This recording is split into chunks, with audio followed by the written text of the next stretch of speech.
Boa tarde, pessoal.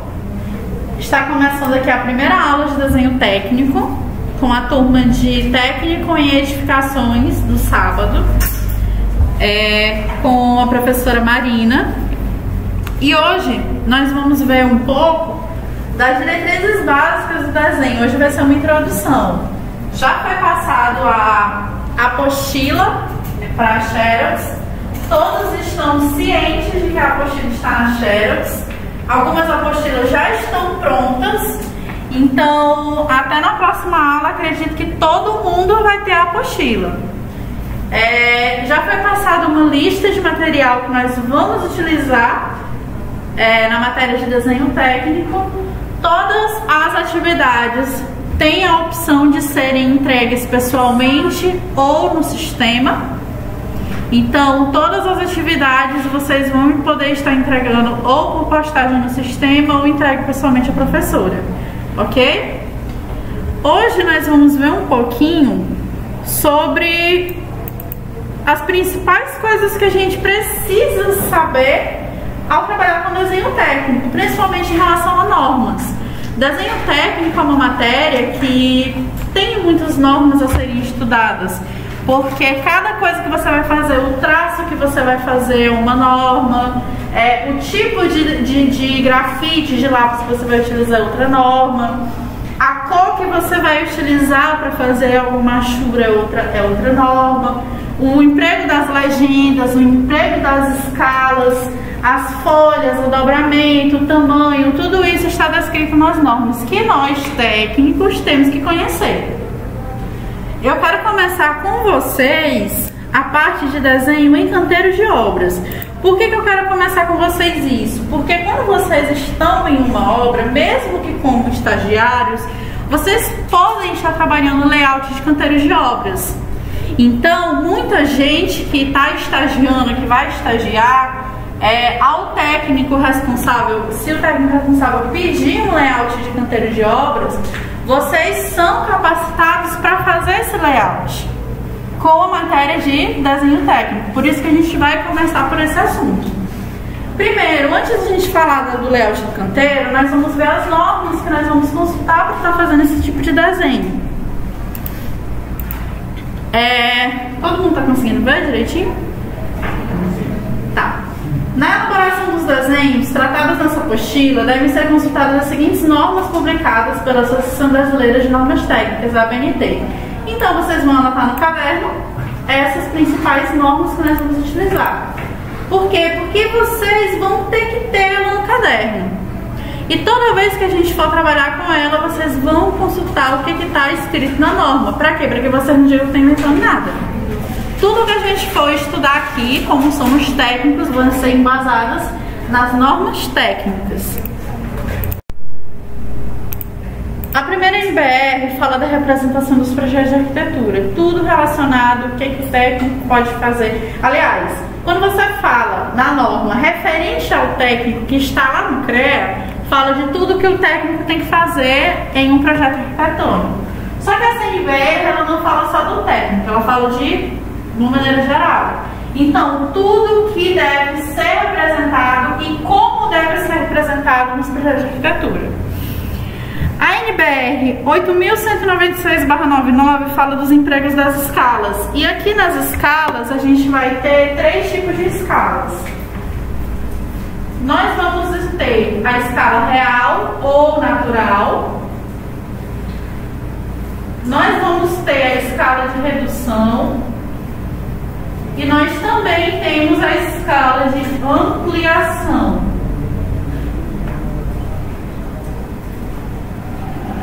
Quando a gente trabalha uma escala real ou natural, a gente está trabalhando numa escala, por exemplo, 1:1, 10:10, 5:5. Nós estamos trabalhando fielmente as medidas daquele desenho. Quando que a gente utiliza isso? Normalmente quando a gente tem pequenas peças que a gente tem que desenhar, detalhes que você pode estar trabalhando em uma escala natural, tá certo? A escala de redução, o que acontece? Você está pegando uma coisa grande e está reduzindo para poder caber dentro do papel. 1 para 50, 1 para 100, 1 para 25. O numerador é menor do que o denominador. Então, nas escalas de redução, você está reduzindo o tamanho daquele desenho, o tamanho daquele projeto, para ele poder caber no desenho. Tá certo? O tipo de escala de redução que a gente utiliza depende do que a gente vai fazer. Se eu estou fazendo uma planta baixa de uma casa e eu quero ver todos os detalhes de uma maneira única, eu posso, dependendo também do tamanho da casa, eu posso trabalhar numa escala 1 para 100. Se eu estou trabalhando um projeto arquitetônico, geralmente eu trabalho na escala 1 para 50. Se eu estou trabalhando em uma... Também, projeto arquitetônico eu posso utilizar 1 para 75, depende também do local que eu estou desenhando, né? Se eu estiver trabalhando, por exemplo, um levantamento, vocês já viram topografia, né? Se você estiver fazendo um levantamento topográfico, você já vai utilizar uma escala maior. Então vai ser por exemplo, 1 para 1000, 1 para 500 mil. Então depende do que você vai fazer. Na escala de ampliação é o contrário. Você tem uma coisa e você quer como se fosse dar um zoom para você ver um detalhe no desenho. Então, por exemplo, aí a gente já tem 25 para 1, 5 para 1, já o numerador é maior do que o denominador. Então, nesse tipo de desenho, você, por exemplo, você tem um parafuso, né? Um parafuso, você quer aumentar ele no desenho para você ver todos os detalhes dele. Ou você tem um azulejo e você quer aumentar ele no desenho para você ver todos os detalhes dele. Uma peça de mármore, algum detalhe, alguma coisa que seja pequenininha, mas que você queira dar um zoom para colocar no desenho. Então você utiliza a escala de ampliação. Como que a gente no desenho técnico vai trabalhar com as escalas? Usando o escalímetro. O escalímetro é uma ferramenta que a gente utiliza para estar trabalhando em diferentes escalas, tá certo? A NBR 8403/84 fala das aplicações de linhas, os tipos e larguras. Nós vamos ver quais tipos de linha a gente usa, qual a largura dessa linha, quando a gente utiliza, para que serve cada uma. Então essas aplicações de linhas, os tipos e as larguras, por isso que eu pedi para vocês trazerem 2 tipos de grafites ou 2 tipos de lápis, porque vai ter linha que você vai fazer mais fina, e se você tiver com a ponta 0,7 e você tiver a mão pesada, você não vai conseguir fazer ela fina. Aí você faz um 0,5, entendeu? Mas como eu pedi 2 porque vocês estão no início, eu pedi a 0,7 a 0,9, a gente vai fazer assim, as linhas finas a médias a gente faz com 0,7 e os traços grossos a gente faz no 0,9, certo? A NBR 10.068/87 fala da folha de desenho, layout e dimensões. Layout, que palavra bonita ali mesmo. A gente fala do layout e dimensões. O layout da folha de desenho é basicamente para a gente entender qual é o desenho que a gente utiliza em cada folha. Por exemplo, eu tenho um projeto arquitetônico, eu vou estar trabalhando ele numa escala 1 para 50. Dependendo do desenho, eu não vou fazer numa folha A4. Por que eu não vou fazer numa folha A4? Porque a folha A4 vai ser muito pequena para o desenho. Por exemplo, eu tenho um desenho na escala 1 para 25. E aí eu decido fazer numa folha A3. Vai ser uma folha muito grande para um desenho muito pequeno. Então, você vai estar equilibrando a folha com o tipo de escala que você utiliza e o tipo de desenho que você vai fazer. A NBR 13.142/99 fala do dobramento e cópia, que é aqui o calcanhar de Aquiles do técnico de edificações. Eu vejo tanto técnico saber desenhar e na hora de dobrar não sabe dobrar, e eu vejo tanto técnico saber dobrar mas não saber desenhar. Então isso aqui é um calcanhar de Aquiles, porque assim, a gente da obra, a gente mexe muito com a AutoCAD. Então esse negócio de dobramento e cópia, a gente vai acabando, a gente passa o tempo, a gente vai esquecendo. E quando a gente faz o projeto e manda imprimir, que a gente manda plotar, ele já vem todo dobradinho do jeito certinho, então a marca fica, né? Então quando você vai marcar, já tem os tracinhos na folha, a gente é mal acostumado. Quando você vai dobrar, já tá tudo certinho, só que se você dobra da primeira vez, dá um pouquinho mais de trabalho, se você não tem essa habilidade, não tem essa prática. Então nessa NBR fala do dobramento e cópia. Existe a maneira certa de dobrar cada papel. Quando você vai mandar plotar o desenho, que a gente vai mandar imprimir, os projetistas chamam plotar. Quando você vai mandar plotar o desenho, tem a folha. Se a folha tá aqui, ela já vem com um risquinho certinho para você dobrar. Onde que você tem que dobrar? Entendeu? Só que se você vai trabalhar nesse lugar, não tem esse risquinho não, é você que tem que botar. Então, dá um pouquinho mais de trabalho, tá? Vocês vão anotar essas NBRs, porque isso aqui é um dos trabalhos de casa que vocês vão ter que fazer. Pesquisar e trazer impressa na próxima aula todas essas NBRs. Completa. A professora, se ela tem 200 páginas, junte com o colega e imprima. Vocês vão precisar disso. Não tô falando só em desenho não, vocês podem comprar uma pasta e guardar isso comigo, vocês vão usar o resto da vida. Tá? Então a hora é agora, viu? Pode... Desenhos utilizados na representação dos projetos arquitetônicos de edificações. Na representação dos projetos de edificações são utilizados os seguintes desenhos: planta de situação, planta de localização, plantas baixas dos diversos pavimentos, cortes longitudinais e transversais, fachadas, desenhos de detalhes e outros. Agora eu vou perguntar para cada um de vocês. Quem sabe o que é a planta de situação? Da quadra. Eu tô querendo ouvir vocês. Planta da quadra, que mais? Gente, deixa eu começar essa aula. Eu já perdi 63 calorias. Acho que foi só da máscara. É onde mostra a localização onde está a tua estrutura. Uma planta layout que ela mostra geral onde está a tua estrutura ali. E ela dá a situação dela. Então, você, olhando de cima, você tem a tua obra toda completa. Certo, quem mais? Quem mais? Para vocês, o que é a planta de localização? Qual é a diferença da planta de situação para a planta de localização? Não sei se eu estou com pena de vocês aí, tudo no celular escrevendo. Gente, a planta de situação mostra a edificação de cima, só que você só trabalha a edificação. A planta de localização mostra onde ela está localizada. Mostra a rua, mostra, se for uma planta mais completa, vai mostrar o bairro, vai mostrar onde ela está localizada naquela cidade. A planta de situação, ela mostra a situação completa da edificação. Vocês entenderam a diferença? Entenderam, né? A planta de situação é como se fosse uma foto que você tirasse de cima, mas leva em consideração só a edificação. A planta de localização é a mesma coisa, com a diferença que ela não trabalha a edificação, ela trabalha só para ver onde que a localização, onde que a edificação está localizada. Entre quais ruas, esquina com qual bairro, a norte de quê? Entenderam? Planta baixa dos diversos pavimentos. O que é uma planta baixa? Uma planta que não cresceu, né? O que é uma planta baixa?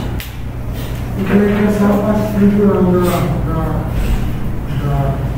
obra. Existe uma medida que você começa a contar na planta baixa. Qual a medida? 1 metro para baixo, planta baixa. Certo? Se a nota não mudou, meu Deus, desde a última vez que eu estudei, é 1 metro para baixo, planta baixa. Então, a planta baixa é uma foto, é como se, por exemplo, tivesse essa sala, você cortasse essa sala bem no meio e tivesse vindo ela de cima. Isso é a planta baixa, você trabalha tudo que tem de 1 metro para baixo, só que visto de cima, tá certo? Então você trabalha, aquele desenho que a gente trabalha no nosso desenho técnico. Cortes longitudinais e transversais. Geralmente você vai trabalhar algum detalhe que na planta baixa não está mostrando. Por exemplo, você vai fazer o desenho de um banheiro e aqui você olha de cima, tá aqui o banheiro. Gente, eu sou muito ruim em desenho espontâneo, assim, desenho livre, mas eu era muito boa em desenho técnico. É ironia do destino isso.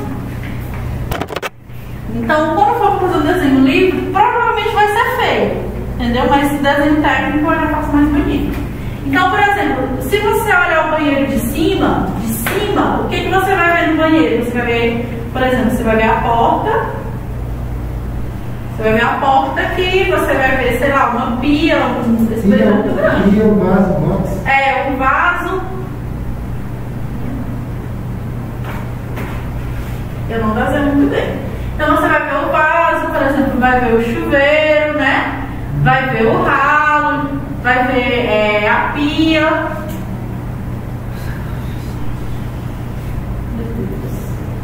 Você quer uma pia? Vai ver a pia, vai ver os dados, as coisas o nível, vai ver tudo isso. Só que, por exemplo, se eu coloco um azulejo nessa parede aqui, ó, nessa parede aqui, na planta baixa eu não consigo ver o detalhe dela. Aí o que eu faço? Eu faço um corte.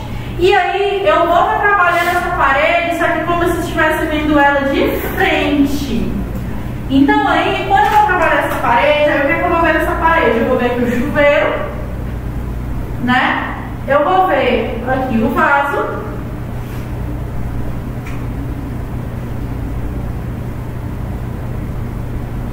As coisas na minha cabeça não são do jeito que eu vejo a vida mesmo, assim, sabe? Então, provavelmente você não está entendendo o que eu estou fazendo, mas isso aqui é um chuveiro e isso aqui é um vaso, tá bom? Então, o que acontece? No corte, por exemplo, você consegue ver a altura que está o azulejo, você consegue ver o desenho certinho, você consegue ver coisas que, por conta da norma da planta baixa, você não consegue identificar. Então, você consegue ver o detalhe de uma parede, você consegue ver a altura de um determinado objeto, por exemplo, a altura do chuveiro, você consegue ver a altura do chuveiro, coisas que na planta baixa você não consegue ver. Fachadas.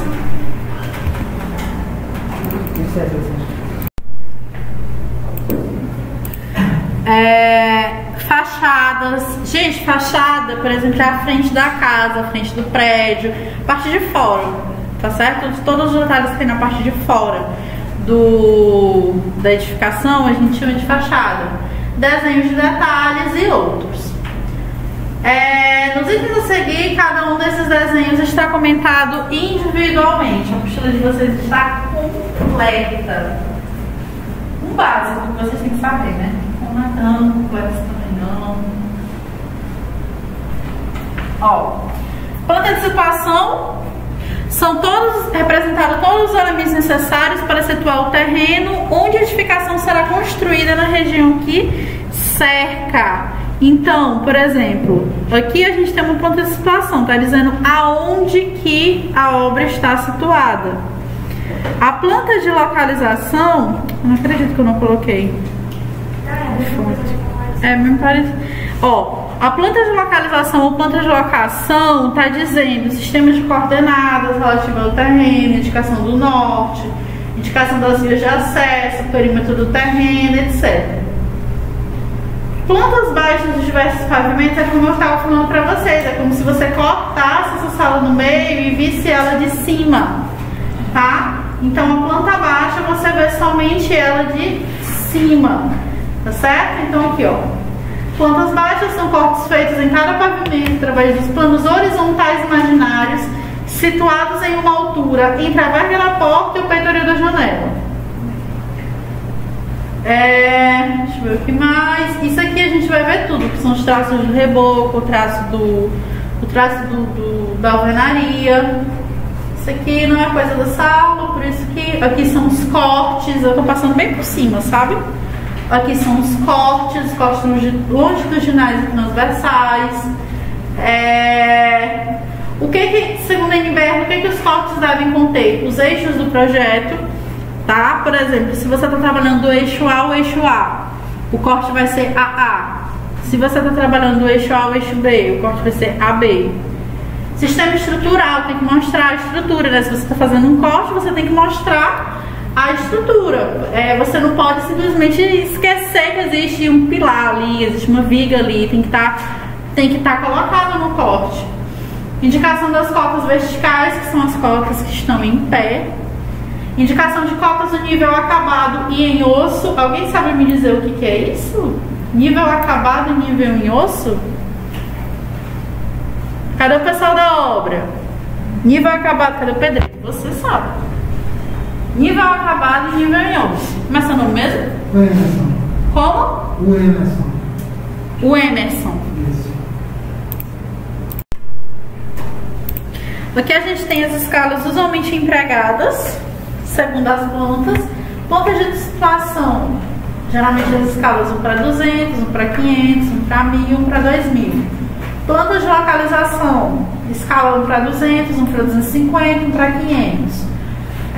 Planta baixas e cortes, 1 para 50, 1 para 100. Desenho de detalhes, 1 para 10, 1 para 20, 1 para 25, etc.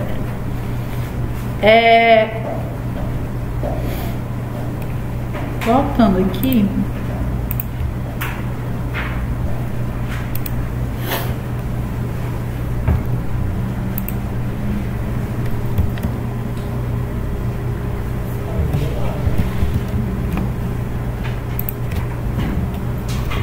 Então, olha, vamos falar aqui dos tipos de espessuras de linha. A gente tem a linha estreita, média, larga, tracejada e traço 2 pontos. A linha transmite informações sobre os elementos que estão representando. Linhas largas nós usamos para representar elemento estrutural ou de alvenaria cortadas pelo plano de corte. O plano de corte, quando a gente trabalha planta baixa, é como se a gente estivesse cortando aquela edificação bem no meio e vendo de cima. Esse que a gente fala é como se a gente estivesse cortando o plano de corte. Entenderam? Então tudo que é cortado é ilustrado de acordo com as linhas. Linhas médias, elementos leves cortados pelo plano de corte. Linhas estreitas, arestas e contornos aparentes não cortados pelo plano de corte. Quero que vocês anotem isso aqui no caderno de vocês. Então aqui a gente tem aqui o elemento que a gente quer representar, a gente tem um tipo de linha e a gente tem a espessura e a sugestão de pena. Essa é a sugestão de pena porque assim, antes a gente utilizava tipo uma caneta e essa caneta ela tinha as penas, que era a espessura, você ia trocando, né? Só que tinha um problema quando entupia, que aí você tinha que viver com o dedo sujo, tinha que ficar soprando, então isso era um problema. E aí essa pena a gente não utiliza no AutoCAD. Quando a gente vai poder trabalhar as linhas, as espessuras, a gente configura a pena. Então, olha, quando a gente vai representar uma estrutura e alvenaria em corte, o tipo de linha é contínua. O que é o tipo contínua?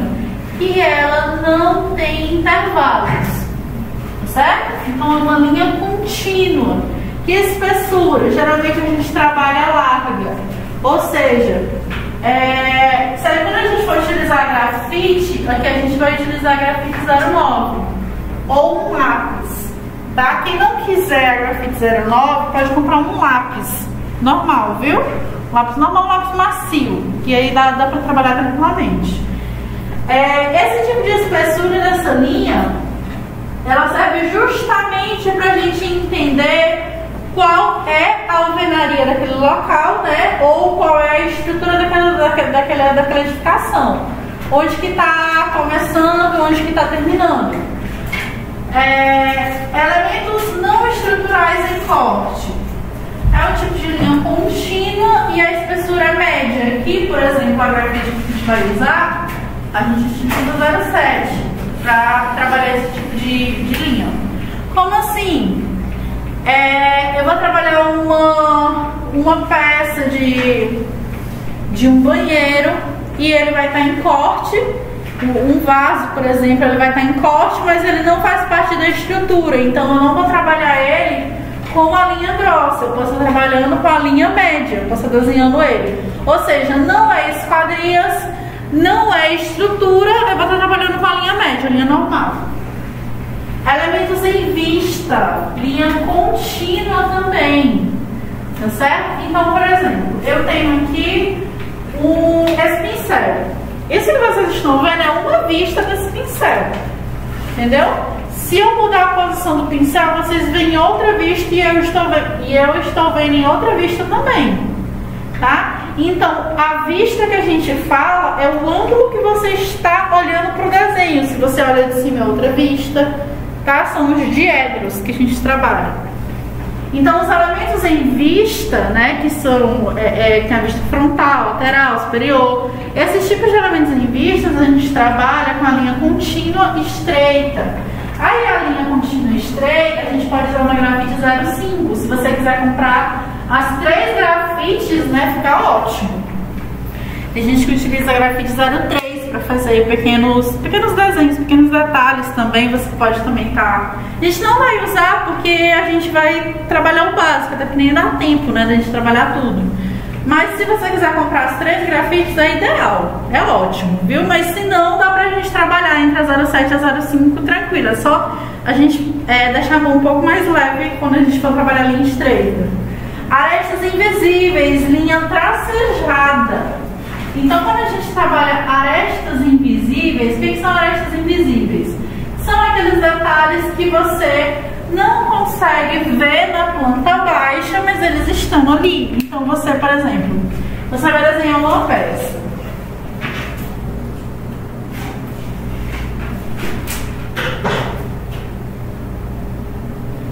Essa peça, ela vai ter um eixo. Só que aquele eixo, ele é uma aresta invisível. Então, o eixo dessa peça, você pode estar trabalhando com a linha tracejada, para indicar que ali existe uma aresta, só que o ângulo que você está vendo, a vista que você está vendo, não está dando para ver. Marcação do plano de corte, para dizer aonde que você está fazendo o corte. A linha que a gente utiliza é a linha traço ponto, tá certo? Então a linha que você utiliza para estar simbolizando que você está fazendo um corte naquele local e para estar dizendo onde que é esse corte é a linha traço ponto. E ela é um tipo de linha larga, tá certo? Ou seja, a grafite que a gente utilizaria aqui é a grafite 09, tá certo? Essa que tá, larga 1, larga 2, estreita 1, estreita 2, é porque quando a gente vai configurar o AutoCAD, tem lá estreita 1, estreita 2, larga 1, larga 2, que são os tipos de linha. Então quando você configura, ela já vem certinha de como que você vai colocar no desenho. Linhas auxiliares, então, ó, linhas auxiliares, cotas, achuras específicas, quadriculados de pisos frios. Toda vez que você vai trabalhar área fria, você tem que colocar o quadriculado para indicar que aquela área que você está trabalhando é área molhada. O que é área molhada? Banheiro, lavanderia, cozinha, tá certo? Por que você trabalha com área molhada dessa maneira? Porque quando você faz a execução daquele acabamento, é diferente de uma área seca. A execução do acabamento é diferente. E áreas de abertura das portas, o arco de abertura das portas. O tipo de linha é a linha contínua, que você trabalha a estreita.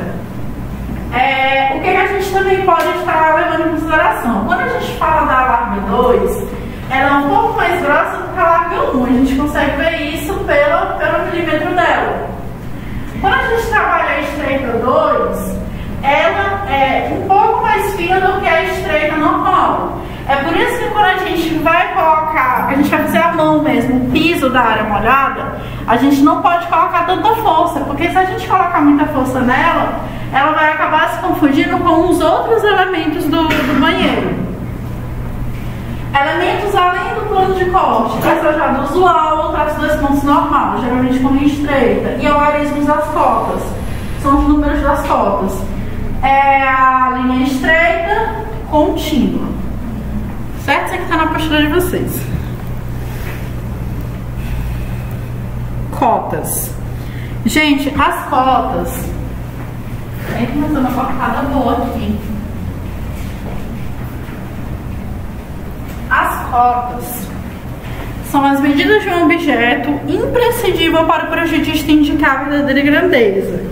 Em muitas ocasiões, a pessoa que está lendo o desenho não dispõe de uma régua para medir, e mesmo se tivesse uma cota, já adianta o trabalho, fornecendo imediatamente a informação. Então aqui a gente tem uma cota, tá?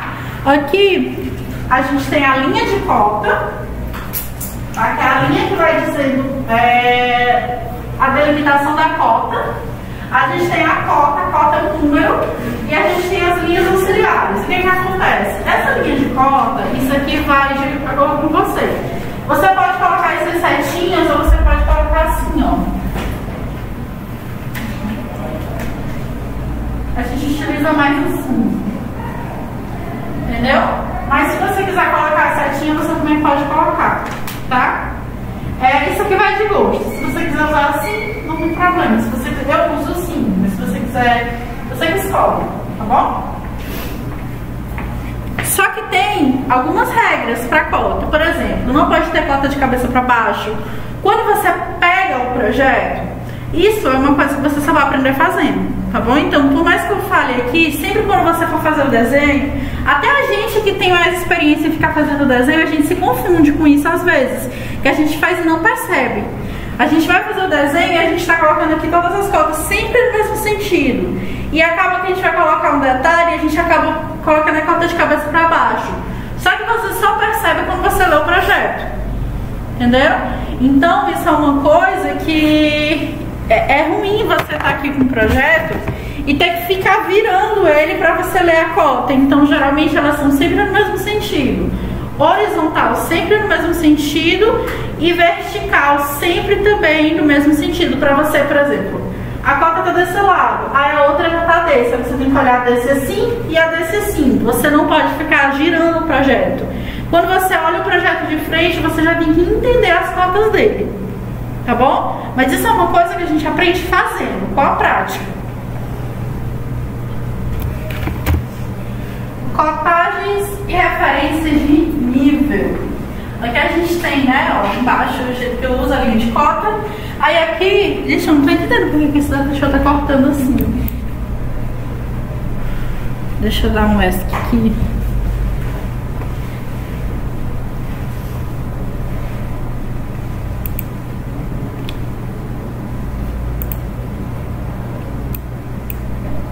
Ó, não, vai ficar ruim. Mas eu não tô entendendo porque que essa deixa eu tá cortando.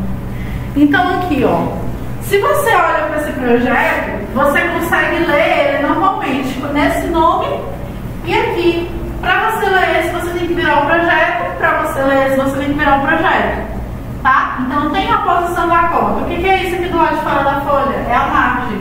A gente vai aprender a fazer. E o carimbo é que tem as informações do projeto, tá bom? Aqui a gente tem as cotas auxiliares. Como assim? Você está fazendo um eixo, você está fazendo um desenho circular. E aí você quer colocar a cota daquele desenho. Só que não cabe dentro do desenho. Aí você puxa uma seta e pode colocar a cota. Indicando, por exemplo, o rebite daquela peça, indicando a bitola daquela peça, indicando o eixo. Entenderam? O que uma cota pode indicar? Comprimentos, larguras, alturas, profundidades, raios, diâmetros. Eu falei bitola, mas para quem não sabe o que é bitola, é a mesma coisa que diâmetro. Ângulos, a forma, se é circular, quadrado, esférico, caso a vista não mostre claramente.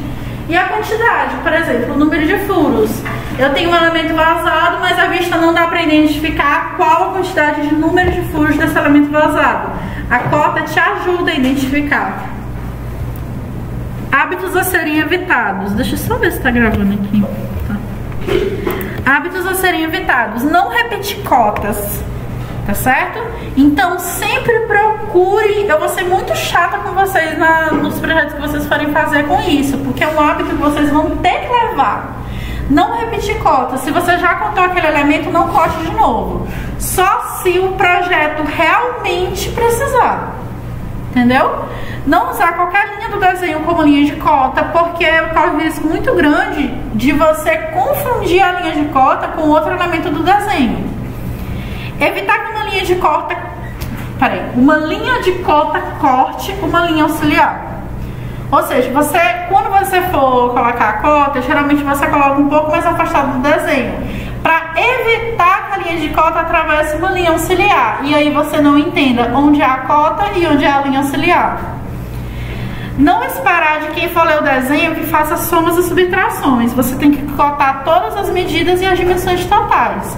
Por exemplo, se você... Aqui a gente tem, por exemplo, um ambiente. Aí aqui tem um quarto. Aqui tem um banheiro. E aqui tem a sala, por exemplo. Aí aqui tu coloca 3. Aqui tu bota 2. E aqui tu bota 3,5. E deixa assim. Se eu estou olhando o projeto e eu quero saber qual é o tamanho disso aqui tudo, o que eu tenho que fazer? Eu tenho que somar, não é verdade? Então você, como projetista, já tem que puxar a cota em cima e colocar quanto que é? 3 mais 2, 5, mais 3,5, 8,5, entendeu? E amarrando aqui para você identificar onde está começando e terminando a cota. Lá no que a gente foi trabalhando. Peraí, rapidinho, só pausar aqui. Evitar cotar linhas ocultas e evitar cotar dentro das achuras. Por exemplo, banheiro.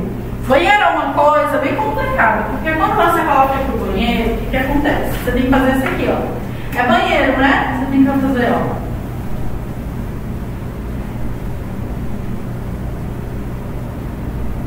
Pra quê? Pra indicar que é uma área molhada. Você coloca aqui o banheiro. Se você coloca aqui dentro, o que vai acontecer? Vai misturar com as linhas das achuras e elas têm a mesma, quase que a mesma largura. Se você faz à mão, tem a mesma largura. Então, você acaba confundindo. Então, sempre que tem elementos achurados, você corta sempre do lado de fora. Entendeu? E se você for cortar, ó, percebe? Vocês perceberam o que foi que eu fiz? Eu apaguei e coloquei o nome. Se eu tivesse colocado aqui por cima, ficava feio. Então, por exemplo, quando eu vou fazer esse final do card, eu dou uma apagadinha e no desenho também coloco o nome e coloco as informações que eu quero, porque assim fica mais organizado, tá? E você não confunde com as achuras. Aqui a gente tem as achuras específicas: concreto em vista, concreto em corte, mármore e granito em vista, madeira em vista, madeira em corte, compensado de madeira. E o aterro, que não apareceu aqui pra vocês, mas está na apostila de vocês. Isso aqui, deixa eu ver qual a página. Tá, foi o que eu botei. Isso, página 18.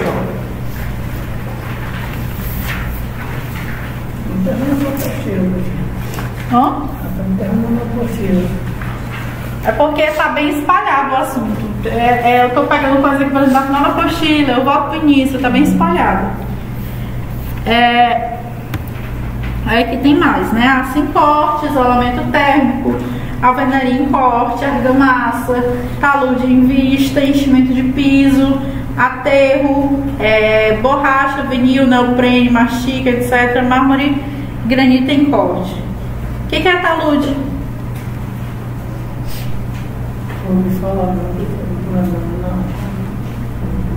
Vocês nunca ouviram falar de talude? Vocês nunca fizeram mecânica dos solos? Aí aqui a gente tem, ó, isso aqui a gente já tinha visto, né? Que é os tipos de escalas.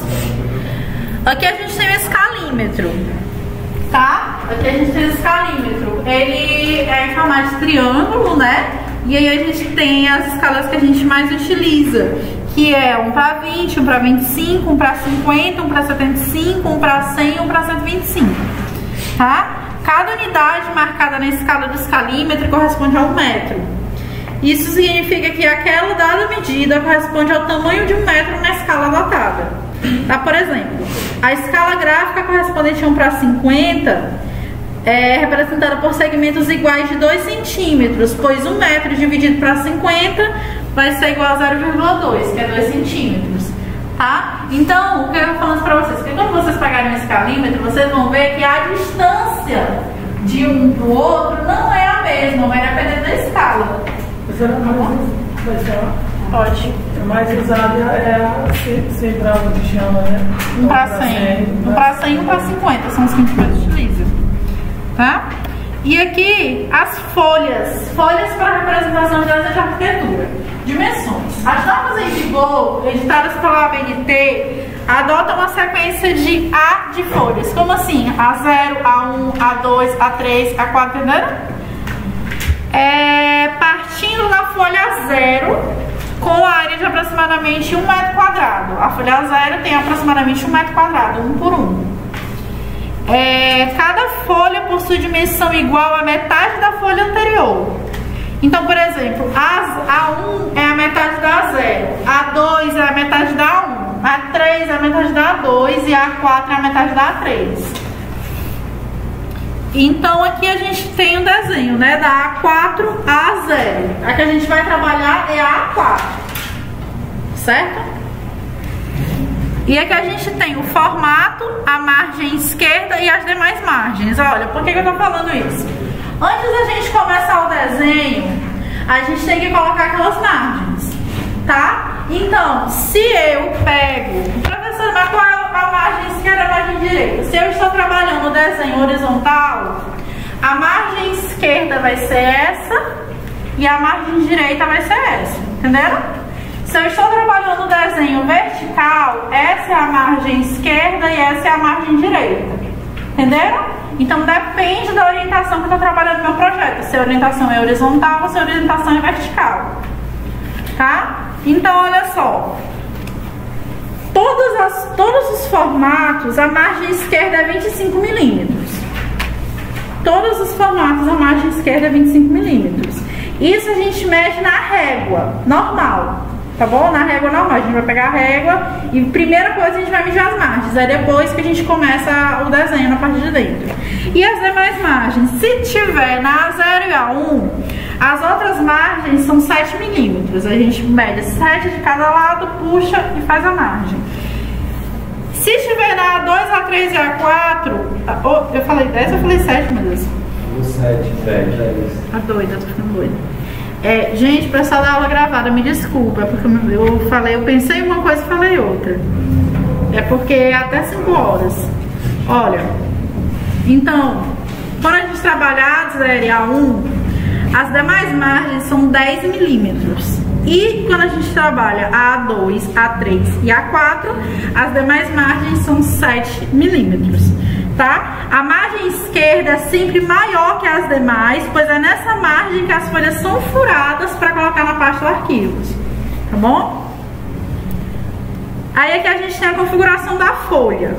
A seguir são apresentadas as diversas regiões da folha de desenho e a posição de cada um dos elementos das mesmas. Geralmente a gente usa a região acima da legenda para marca de revisão, observação, etc. Então aqui, ó.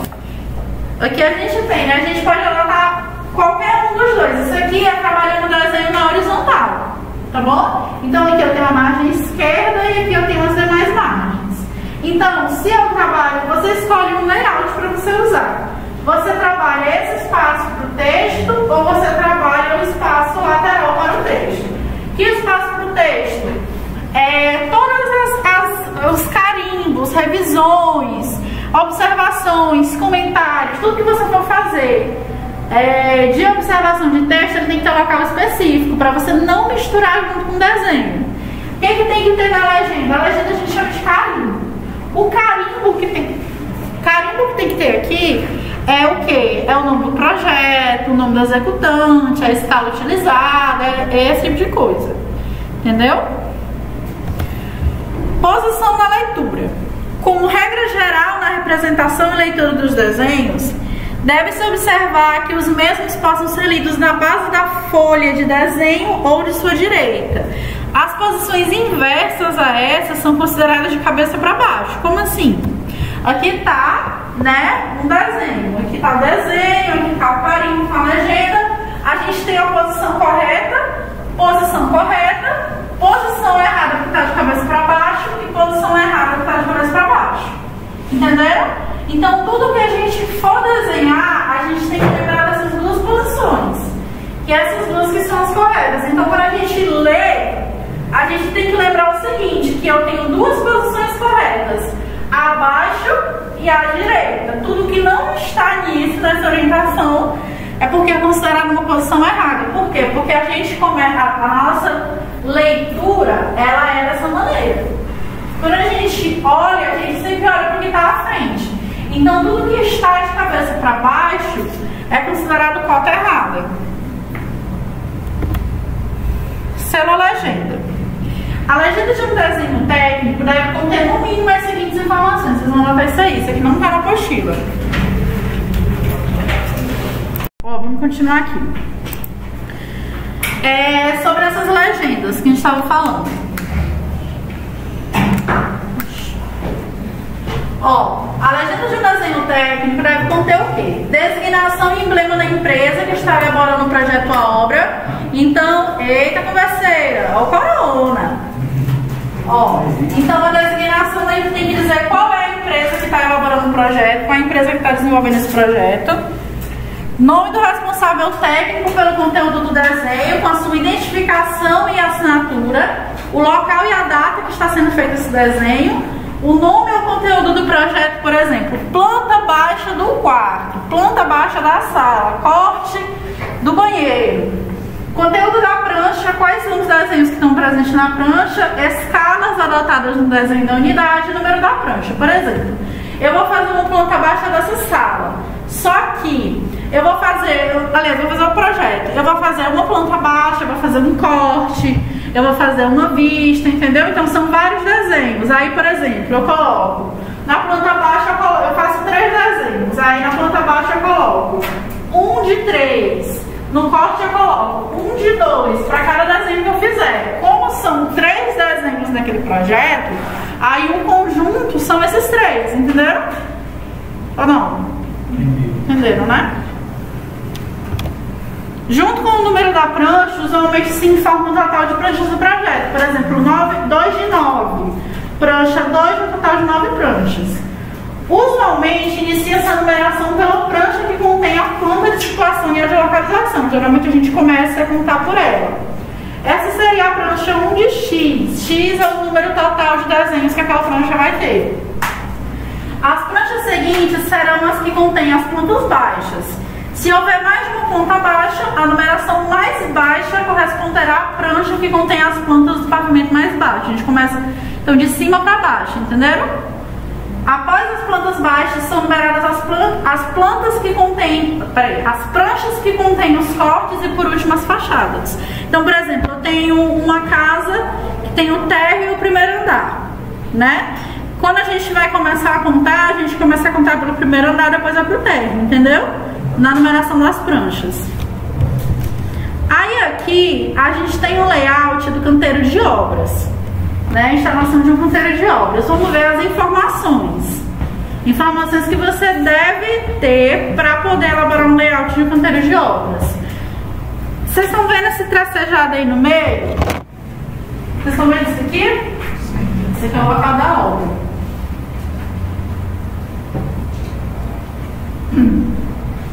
Qual a característica que vocês estão vendo? Que tudo que está de apoio está na lateral e o local da obra está solto dentro. Por que isso aqui está acontecendo? Porque, por exemplo, um equipamento, um caminhão que vai entrar aqui, ele não tem que ficar passando por vários locais. Ele vai e volta e fica o mais limpo possível esse layout. Outra coisa. Aqui são os locais de apoio de mão de obra, né? E os locais de apoio de material. Por exemplo, armação, formas e o local de guardar cimento. Vamos pensar assim, a pessoa que está bem aqui na armação, o que ela vai precisar para executar o serviço dela? O que ela precisa? Não, material que ela precisa. Ferragem, muito bem. Então, o que significa? Que a ferragem ou tem que estar aqui ou tem que estar em algum local próximo. A ferragem não pode estar do outro lado, entendeu? Para evitar a oscilação ociosidade. Ociosidade é aquele servente que você manda ir buscar uma caixa de cerâmica 9 horas da manhã e ele volta na hora do almoço, se ele voltar. Entendeu? Isso é a ociosidade. Entendeu? Por exemplo, se o horário do almoço é 11 horas, ele nem volta. Tá? Então, isso é ociosidade. Formas, o pessoal da forma vai precisar da madeira, então a madeira tem que ficar perto. Betoneira precisa de cimento, o cimento que está perto. Betoneira precisa da areia da brita, já está aqui perto. Entendeu? Portão, água, padrão de energia elétrica. E aqui tem o que? Tem o escritório, o banheiro, o almoxarifado e o banheiro vestiário. Isso aqui é um exemplo do layout do canteiro de obras. Atenção para áreas de vivência. A gente tem que ter uma... Nossa, vocês não estão vendo nada. Não, das imagens que eu tinha colocado não dá de ver nada. Ó, aqui, por exemplo, tem uma pia. Aqui tem um vaso e aqui tem um mictório. Vocês não estão vendo nada. Então, ó, aqui é uma pia. Entendeu? Tem que ter uma pia com vaso e mictório a cada 20 trabalhadores. Certo? Uma pia, um vaso, um mictório a cada 20 trabalhadores. Cuidado com isso da área de vivência. E tem que ter um chuveiro a cada 10 trabalhadores. Economia de novo. Professor, oi. Cortando o seu assunto, não ele corrigindo, mas o professor Azul, ele disse aqui que usar o nome técnico, que é verde pia, é lavatória, né? Não. Já esses tipos já se... Eu entendo, mas deu pra entender. Pia, não deu? Não deu, nós estamos só... Não, tudo bem, mas é uma coisa assim que a gente fala normal. Eu conheço palavras técnicas, mas é uma coisa assim que a gente fala normalmente, mas não tem problema não. Dia a dia, né? Outra coisa, área de vivência. Ó, aqui... não tá mostrando, mas isso aqui são os elementos da área de vivência. Os elementos do banheiro, vestiário, tem que estar em um local de fácil acesso e seguro acesso. Não sendo permitido um deslocamento superior a 150 metros do posto de trabalho aos gabinetes sanitários, mictórios e lavatórios. Por que a gente está vendo isso aqui? A gente vai ter que fazer um layout do canteiro de obras, não vai? A gente precisa saber dessas normas para poder fazer o layout. Ó, aqui a gente tem gabinete sanitário e mictório, aqui com as delimitações. Alojamento.